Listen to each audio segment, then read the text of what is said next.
Hello everyone, मैं doctor Tanuja कुमारी आप सभी का स्वागत अपने यूट्यूब चैनल में करती हूँ। आज मैं आप लोगों से the origin of Indus valley civilisation या फिर the origin of Harappan civilisation के विषय में चर्चा करूँगी। मेरा यह प्रयास है इन वीडियोस के थ्रू कि जितने भी स्टूडेंट्स हैं यूजी और पीजी के, उनके लिए एग्ज़ाम में अच्छे अंक प्राप्त करने में मेरे ये वीडियोज़ मददगार साबित होंगे। साथ ही साथ जो स्टूडेंट्स कंपटीशन की तैयारी करने वाले हैं उनके लिए भी मेरे ये वीडियोज़ उन्हें सहायता पहुँचाएंगे। यदि हम यहाँ पे ओरिजिन ऑफ हड़प्पन सिविलाइजेशन के विषय में बात करते हैं या फिर हड़प्पा सभ्यता के उदय के विषय में चर्चा करते हैं, तो हम यहाँ पे ये देखते हैं कि हड़प्पा सभ्यता के उदय के विषय में अलग अलग इतिहासकारों के मत हमारे समक्ष आते हैं तथा इसका विस्तार का जो क्षेत्र रहा था उसके विषय में भी तथा इसके उत्पत्ति के काल के विषय में भी हमें विवाद या हम कह सकते हैं कि कंट्रोवर्सी हमारे समक्ष आता है। यहाँ पे यदि हम बात करते हैं ओरिजिन ऑफ हड़प्पन सिविलाइजेशन के विषय में, तो इसके संबंध में कोई एक सटीक काल देना या डेट देना कि कब से इसकी उत्पत्ति हुई थी वह असंभव ही प्रतीत होता है, क्योंकि जैसा कि मैंने अभी कहा इतिहासकारों का इस संबंध में अलग अलग राय रहा है। साथ ही साथ इसकी हम कह सकते हैं कि जो इसका विस्तार क्षेत्र रहा है तथा इसे जिस प्रकार से जो पूरा इसका फेज रहा था उसे हम 3 पार्ट्स में डिवाइड करते हैं। प्री हड़प्पन फेज, मैच्योर जो हड़प्पन फेज रहा था वो, और थर्ड पोस्ट हड़प्पन पीरियड। तो ऐसा नहीं था कि ये जो सभ्यता रही थी वह अचानक से इसकी उत्पत्ति हुई थी या अचानक से इसका पतन हो गया था। अब आगे इसके संबंध में और अधिक आप लोगों से चर्चा इस वीडियो में करूंगी। भारत के प्रथम एवं प्राचीन मानव सभ्यता सिंधु घाटी सभ्यता भारतीय इतिहास का गौरवपूर्ण अध्याय के रूप में याद किया जाता है। हड़प्पा सभ्यता को हम हड़प्पा सभ्यता के नाम से इसलिए जानते हैं क्योंकि इंटरनेशनली जितने भी हिस्टोरियंस हैं वे कॉमन डिसीजन पे यहाँ पे इसका आधार बनाया गया है कि जिस भी स्थान से पहला खोज या वो काल को लेके हो या साम्राज्य को लेकर के हो या सभ्यता को लेके हो, उसी के आधार पे उसका नॉमेनक्लेचर या नामकरण होगा। और इसी को ध्यान में रखते हुए हड़प्पा सभ्यता से, क्योंकि पहली बार इस सभ्यता की खोज हो पाई थी या इसके साक्ष्य प्राप्त हुए थे, इसलिए इसे अधिकांशतः हम हड़प्पा सभ्यता के नाम से जानते हैं। सिंधु सभ्यता सिंधु नदी की घाटी तथा उसकी सहायक नदियों की पुरातात्विक अन्वेषण एवं उत्खनन के फलस्वरूप हमारे समक्ष आई है। जैसा कि हम ये भी जानते हैं कि जितनी भी सभ्यताओं का नाम है, पहला तो ये कि जितने भी सभ्यताएं हैं वो किसी न किसी नदी के आसपास में ही बसी हुई हैं, और दूसरा कि जिस क्षेत्र में वहाँ पे इनका हम कह सकते हैं कि विस्तार रहा था इस सभ्यता का, वो सिंधु घाटी सभ्यता ही रहा था। इसी कारण सिंधु नदी ही रहा था, इस वजह से इसे हम सिंधु घाटी सभ्यता के नाम से जानते हैं। प्रारंभिक चरण में 1921 ईस्वी में जब पश्चिमी पंजाब में हड़प्पा स्थल पर इस सभ्यता का पता चला था और अगले ही वर्ष 1922 में मोहनजोदड़ो को खोजा गया था, तब यह माना जाने लगा था कि सभ्यता अनिवार्यतः सिंधु नदी के घाटी तक सीमित है, क्योंकि उस समय तक सिंधु नदी घाटी के अलावा अन्य क्षेत्रों में पुरास्थल प्राप्त नहीं हुए थे। अतः इस सभ्यता का संकेत देने के लिए सिंधु घाटी की सभ्यता या इंडस वैली सिविलाइजेशन शब्दावली का प्रयोग प्रारंभ हुआ था। सिंधु घाटी सभ्यता को संक्षेप में सिंधु सभ्यता या इंडस सिविलाइजेशन के नाम से भी हम इसे जानते हैं। इस सभ्यता को सिंधु सभ्यता की संज्ञा देने वाले सर्वप्रथम सर जॉन मार्शल रहे थे। प्राचीनता की दृष्टि से इस सभ्यता का सर्वाधिक प्राचीन नाम सिंधु सभ्यता है। सर जॉन मार्शल सिंधु सभ्यता शब्द का प्रयोग करने वाले पहले व्यक्ति रहे हैं। हड़प्पा और मोहनजोदड़ो पर सर जॉन मार्शल की किताब 1931 में 2 खंडों में प्रकाशित हुई थी। मोहनजोदड़ो के महत्व की जानकारी हमें नेहरू जी की चिट्ठियों से भी प्राप्त होती है। जैसा कि हम जानते भी हैं कि नेहरू जी को उनकी जो पुस्तक है डिस्कवरी ऑफ इंडिया, उसके लिए भी उन्हें याद किया जाता है, और ये बहुत अच्छा एक सोर्स भी हम कह सकते हैं कि वो हिस्ट्री ऑफ इंडिया के लिए इसे इस आधार पे भी इसे बहुत इम्पोर्टेंस दिया जाता है as a historical source. Jawaharlal Nehru Dehradun jail में थे उन दिनों वह अपनी बेटी इंदिरा गांधी को दुनिया के इतिहास पर केंद्रित चिट्ठियां एक सिलसिले में लिख रहे थे, जिसका संकलित रूप ग्लिम्सेस ऑफ वर्ल्ड हिस्ट्री के रूप में बाद में प्रकाशित हुआ। 14 जून 1932 को नेहरू जी ने एक पत्र लिखते हुए जिसका शीर्षक है a jump back to Mohenjodaro में उन्होंने कहा था कि जब तक जॉन मार्शल की पुस्तक नहीं उन्होंने पढ़ी थी उसकी समीक्षा ही पढ़ी थी, लेकिन इतना ही पढ़कर वह ऐसे और इतने अभिभूत हुए थे कि यकायक पीछे मुड़कर देखने के लिए मजबूर हो गए थे। इस पत्र में नेहरू उत्साह से इतने भरे हुए थे कि अपनी बेटी के साथ हड़प्पा जाने की योजना भी बना रहे थे। जवाहरलाल नेहरू ने अहमदनगर जेल 1942 से 1946 में जब वहां पर रहे थे, उन्होंने रहते हुए डिस्कवरी ऑफ इंडिया का लेखन किया, जो एक राजनेता का इतिहास संज्ञान था। इस किताब में उन्होंने अपनी मोहनजोदड़ो की यात्रा का जिक्र किया है, जिसमें उन्होंने लिखा है कि मैं मोहनजोदड़ो 2 बार गया हूँ, 1931 और 1936 में। अपनी दूसरी यात्रा में मैंने देखा कि बरसात और गर्मी, रेगिस्तानी हवा ने बहुत सी इमारतों को, जिनकी खुदाई हो चुकी है, अभी ही नुकसान पहुंचा दिया है। बालू और मिट्टी के अंदर 5000 वर्षों तक हिफाजत से पड़े रहने के बाद खुली हवा के असर से वे बड़ी तेजी से नष्ट हो रही थीं और पुराने जमाने के इन मूल्यवान खंडरों के बचाने की कोई कोशिश नहीं हो रही थी। पुरातत्व विभाग के अफसर ने, जिसके पास यहाँ के देख रेख की जिम्मेदारी थी, शिकायत की कि खुदाई में निकली इमारतों की हिफाजत के लिए उसे किसी प्रकार की मदद या सामान नहीं दिया जाता, न ही पैसे दिए जाते हैं।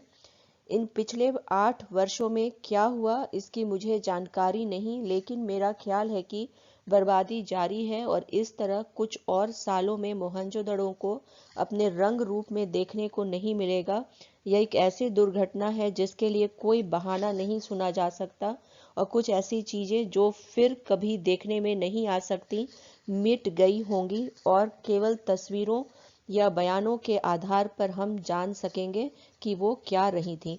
यहाँ पे जवाहरलाल नेहरू का जो ये कथन रहा है मोहनजोदड़ो को लेकर के, ये बिल्कुल सही ही प्रतीत होता है, क्योंकि जैसा कि हम जानते हैं इंडिया में जो हिस्टोरिकल सोर्सेज हैं उसके तरफ उदासीन लोग रहे हैं और अभी भी कहीं भी यदि खुदाई होती है तो हमें यह जानकारी मिलती है कि वहाँ के जो साक्ष्य में प्राप्त होते हैं सामान, उसे लोग उठा करके ले जाते हैं। हिस्टोरिकल सोर्सेज को समेट के रखना और सहज के रखना बहुत ही इम्पॉर्टेंट है, क्योंकि इसी के आधार पे हम इतिहास को लिखते हैं और जानते हैं।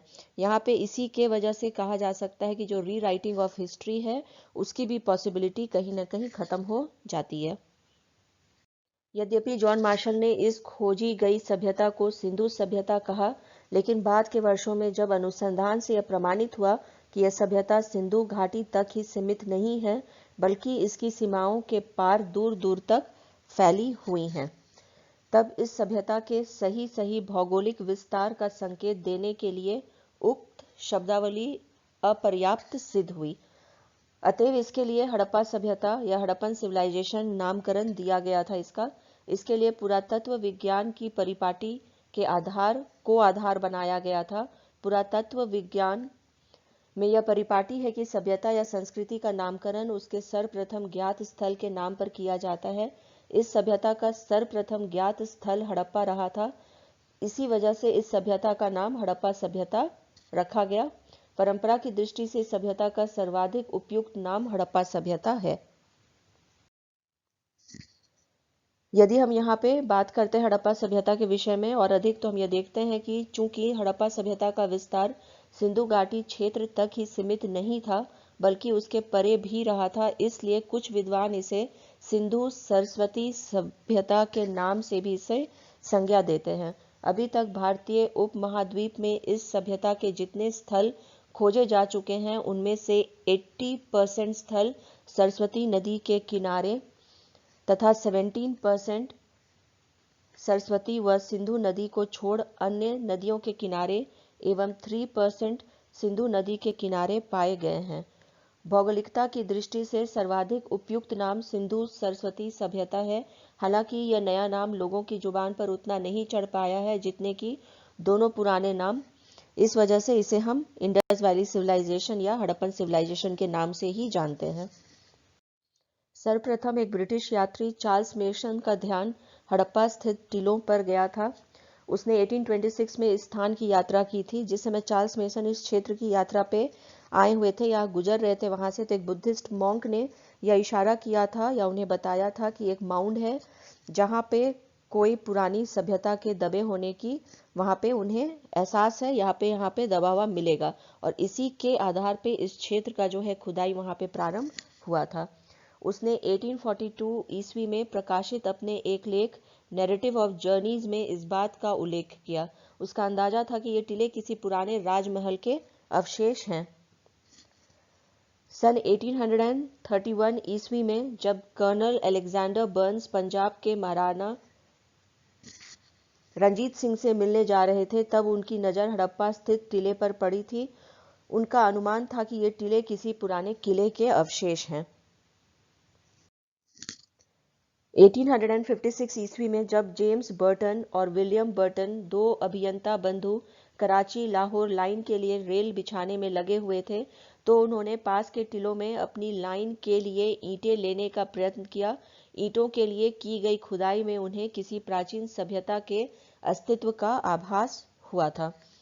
अलेक्जेंडर कनिंघम ने 1853 एवं 1856 में हड़प्पा की यात्रा की और वहां अनेक टीलों के गर्भ में से किसी प्राचीन सभ्यता के दबे होने की संभावना व्यक्त की थी।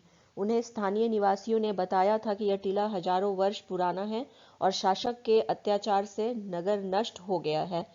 सन 175 ईस्वी में कनिंघम ने पुरातात्विक सर्वेक्षण, या हम कह सकते हैं यहाँ पे आर्कियोलॉजिकल सर्वेयर की हैसियत से हड़प्पा के बसाव पर एक रिपोर्ट भारत सरकार को सौंपी। उनका अनुमान था कि यहाँ महात्मा बुद्ध के जमाने या इंडो बैक्ट्रियन शासकों के जमाने की कोई बस्ती होगी। तो यहाँ पे हम ये देखते हैं कि हमें अलग अलग जो है यहाँ पे जानकारी प्राप्त होती है कि किस प्रकार से जो है उत्खनन कार्य या तो वहाँ पे अचानक से होते हुए इस सभ्यता के विषय में हमें जानकारी मिली, या यात्रा के दौरान मिली, जहाँ पे लोग जो है उन्होंने ही बताने का कार्य किया, जितने भी ब्रिटिश अधिकारी थे उन्हें, कि यहाँ पे कोई ना कोई सभ्यता की दबे हुए ने की यहाँ पे साक्ष्य हैं और यहाँ पे विद्यमान है। जैसा कि हम जानते हैं हिस्ट्री है ही इसी से संबंधित कि कोई भी जो खोज है या सभ्यता या उसकी जानकारी हमें अचानक ही प्राप्त होती है, एक्सीडेंटली भी प्राप्त होती है। और इसी का हम यहाँ पे एक एग्जाम्पल देख सकते हैं यहाँ पे कि जो इसी के आधार पे खुदाई के दौरान या रेल लाइन बिछाने के दौरान या यात्रा के दौरान हमें इस सभ्यता के विषय में जानकारी प्राप्त हुई थी। क्योंकि ये जो पूरा ही पीरियड हम जिस बात कर रहे हैं यहाँ पे 1856 की या 1853 की या 1875 की, इस समय में भारत में ब्रिटिश शासन रहा था।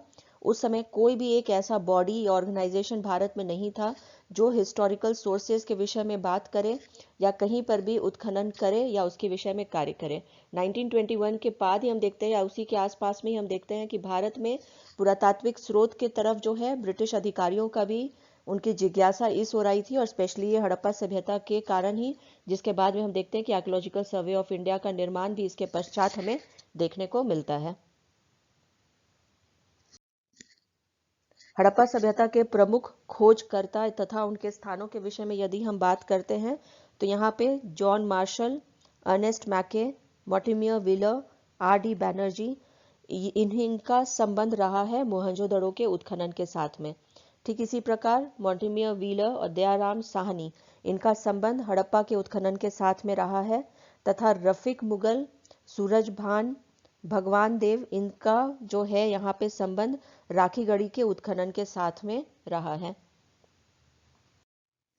हड़प्पा सभ्यता के जितने भी प्रमुख अगर हम खोजकर्ताओं के विषय में बात करते हैं तो यहाँ पे हम आगे और देखते हैं कि B.K. थापर, B.B. लाल, अलमानंद घोष, इनका संबंध कालीबंगा के उत्खनन के साथ में रहा है, तथा रविंद्र सिंह विष्ट, J.P. जोशी, इनका जो है ये खोजकर्ता के तौर पे या इसके उत्खनन के तौर पे धोलावीरा से ये संबंधित रहे हैं।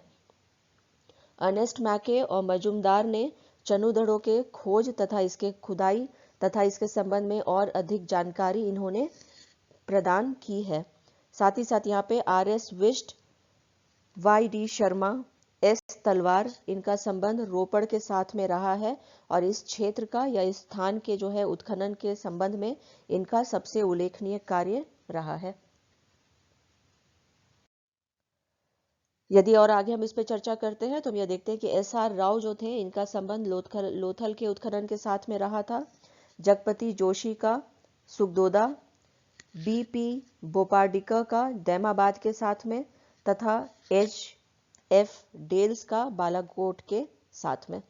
तो यहाँ पे जितने भी हम कह सकते हैं कि जो इतिहासकार हैं उन्होंने अलग अलग स्थानों की खोज की और यहाँ पे उत्खनन के कार्य को आगे बढ़ाने का कार्य भी किया था।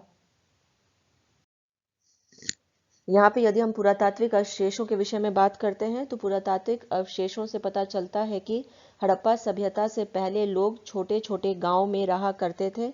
समय बीतने के साथ छोटे कस्बे बने और इन कस्बों से हड़प्पा काल के दौरान पूर्ण विकसित शहरों का विकास हुआ। वास्तव में हड़प्पा काल की संपूर्ण अवधि को 3 चरणों में बांटा जाता है। जैसा कि मैंने पहले भी कहा कि किसी भी सभ्यता का उत्पत्ति ना तो अचानक होता है और ना ही उसका पतन अचानक से होता है। और हड़प्पा जब अपने पूरे विकसित तौर पे आया था तो इसके पहले का भी एक काल रहा था और साथ ही साथ बाद में भी हम देखते हैं, जिसके वजह से इसे 3 कालक्रमों में या खंडों में विभाजित किया जाता है। पहला जो है उसे हम प्रारंभिक हड़प्पा काल के नाम से जानते हैं, जिसका जो कालक्रम रहा है वो 3500 ईसा पूर्व से 2600 ईसा पूर्व तक का रहा है। इस काल की विशेषता यह रही थी कि यहाँ पे मिट्टी से बने ढांचों, प्रारंभिक व्यापार, कला और शिल्प इत्यादि के विषय में हमें यहाँ पे जो है जानकारी प्राप्त होती है।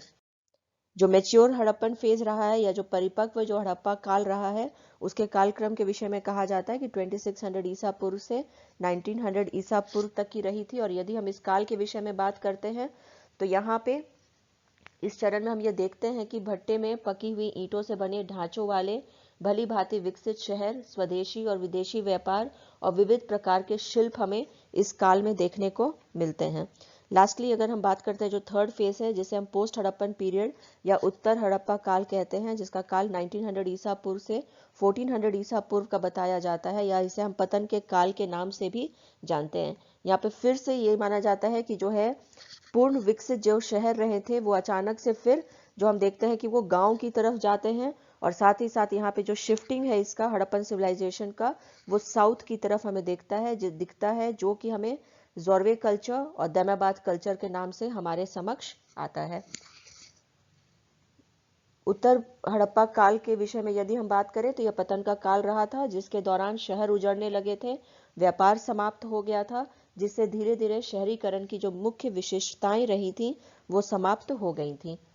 पुरातात्विक खुदाइयों से पता चलता है कि यह सभ्यता विस्तृत क्षेत्र में फैली हुई थी, जिसमें न सिर्फ भारत के आधुनिक राज्य जैसे पंजाब, राजस्थान, हरियाणा, गुजरात, महाराष्ट्र, पश्चिम उत्तर प्रदेश यहाँ पे शामिल रहे थे, बल्कि पाकिस्तान और अफगानिस्तान के भी कुछ क्षेत्र यहाँ पे शामिल रहे थे। इस सभ्यता के एक मुख्य स्थान जो रहे थे वह था जम्मू और कश्मीर में मांडा, अफगानिस्तान में शर्तुगई, पश्चिम पंजाब में पाकिस्तान में हड़प्पा, सिंध में मोहनजोदड़ो और चानूधड़ो,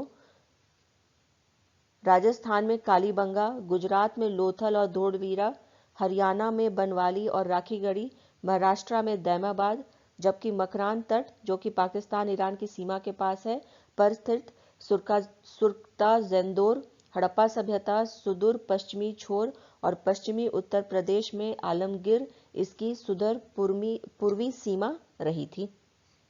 तो यहाँ पे हम ये देख सकते हैं कि जो विस्तार क्षेत्र रहा है हड़प्पन सिविलाइजेशन का वह न सिर्फ भारत तक सीमित रहा था, बल्कि इसका विस्तार जो है वो पाकिस्तान और अफगानिस्तान में भी रहा था। और जहाँ पे हम बात करें यदि हम पूर्वी जो है कि पूर्वी क्षेत्र में इसका कहाँ तक विस्तार रहा था, तो हम यहाँ पे ये देख सकते हैं कि उत्तर प्रदेश में आलमगीर जो है वो इसका सुदूर पूर्वी सीमा रहा है। इसी के साथ यहाँ पे जो आज की इस चर्चा है हड़प्पा सभ्यता से संबंधित इसके उत्पत्ति के विषय में कि किस समय इसकी उत्पत्ति हुई थी तथा इतिहासकारों का इसमें क्या योगदान रहा है, हड़प्पा सभ्यता को क्यों हम हड़प्पा सभ्यता ही कहते हैं, इसके विषय में मैंने आप लोगों से आज के इस वीडियो में चर्चा किया है। आगे के इस वीडियो में जो नेक्स्ट पार्ट होगा इसका या पार्ट 2 जिसका होगा उसमें मैं आगे आप लोगों से इसके उत्पत्ति के विषय में तथा अलग अलग क्षेत्रों से हमें क्या जानकारी प्राप्त होती है इसके विषय में आगे आप लोगों से चर्चा करूंगी। यदि यहाँ पे हम हड़प्पा सभ्यता के विषय में बात करते हैं तो यहाँ मैं फिर से आप लोगों से यही कहना चाहूँगी कि हड़प्पा सभ्यता की जो उत्पत्ति है वह अचानक से नहीं हुई थी, तथा इसका विस्तार का जो क्षेत्र रहा था वो अगर हम बात करते हैं प्री हड़प्पन पीरियड से लेकर के पोस्ट हड़प्पन पीरियड तक में, तो ये पूरे के पूरा उत्तर भारत से लेकर के हम कह सकते हैं कि दक्षिण भारत तक भी इसका विस्तार हमें देखने को मिलता है। इसी के साथ यदि आप लोगों को ये वीडियो मेरा पसंद आया हो हड़प्पन सिविलाइजेशन के ओरिजिन के संबंध में, तो प्लीज़ इसे लाइक करें और शेयर करें और मेरे चैनल को सब्सक्राइब करें। Thank you. Stay connected.